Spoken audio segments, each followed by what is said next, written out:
pumpkin spice, ground cinnamon, powdered sugar popcorn. First, we gotta add 3 tablespoons of oil.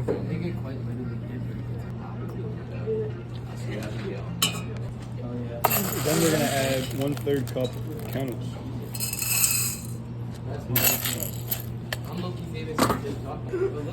And then we're gonna put this to about high, medium, high.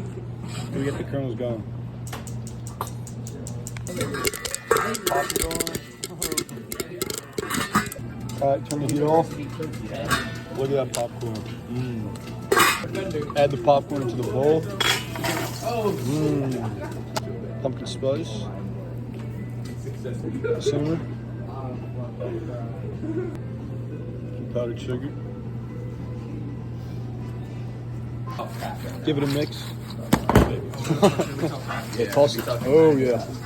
Nice. Give it a toss. There we go. Look at that.